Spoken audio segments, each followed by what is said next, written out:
wabarakatuh. Waalaikumsalam warahmatullahi wabarakatuh. Terima kasih atas waktu yang telah diberikan. Kami akan mempresentasikan mengenai Generasi Muda Anti Korupsi. korupsi adalah penyalahgunaan kekuasaan atau wewenang untuk kepentingan pribadi atau kelompok, seperti penyelewengan anggaran, suap, atau pemalsuan data. Tindakan ini berdampak besar pada pembangunan dan kesejahteraan masyarakat. Korupsi juga tidak hanya terjadi di tingkat besar seperti pemerintahan, tetapi juga bisa terjadi dalam kehidupan kita sehari-hari.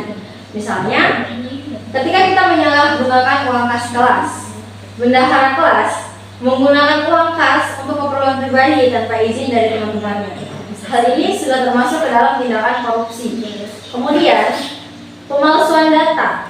Ketika kita memberikan alasan palsu kepada seseorang untuk mendapatkan dispensasi dari data tersebut, hal itu sudah termasuk ke dalam tindakan korupsi.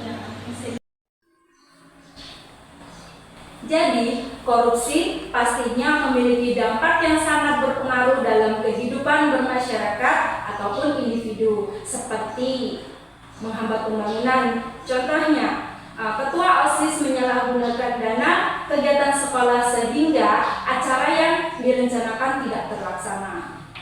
Yang kedua yaitu meningkatkan ketimpangan, seperti uang bantuan sosial di sebuah desa tidak disalurkan secara merata karena kepala desa tersebut memberikan hanya kepada kerabatnya saja. Yang ketiga, menurunkan kepercayaan.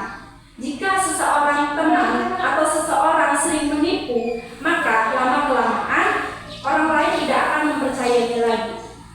Yang terakhir yaitu akan merusak moral. Jadi, ketika kecurangan seperti mencontek dianggap wajar, maka kejujuran di lingkungan sekolah maka akan menjadi semakin memudar. Jadi, kami sebagai generasi muda harus memiliki peran yang mencegah korupsi.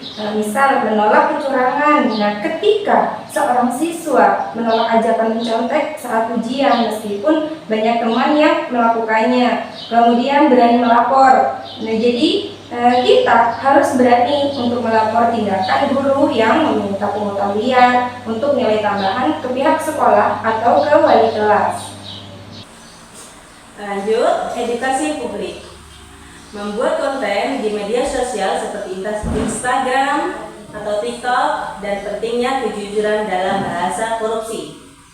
Bergabung dalam komunitas.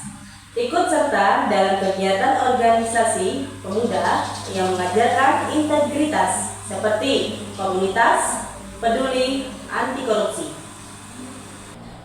Cara membangun sikap anti korupsi. Contoh kasus positif. 1. Pendidikan karakter. Guru memberikan tugas kelompok untuk mengajarkan kerjasama yang jujur tanpa manipulasi data atau peran. 2. Berpikir kritis. Siswa menolak ajakan untuk membayar jalan pintas demi mempercepat proses administrasi sekolah. 3. Transparansi.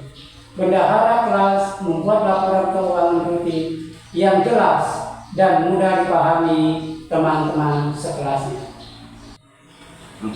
Teladan positif. Contohnya, kakak kelas yang menunjukkan sikap jujur dalam kompetisi mendorong adik-adik untuk meneladani perilaku serupa.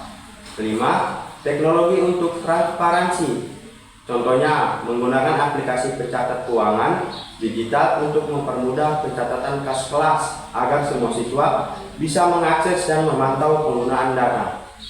Dengan mempraktikkan langkah-langkah ini dalam kehidupan sehari-hari, generasi muda dapat menjadi contoh nyata dalam memerangi korupsi mulai dari lingkup terkecil.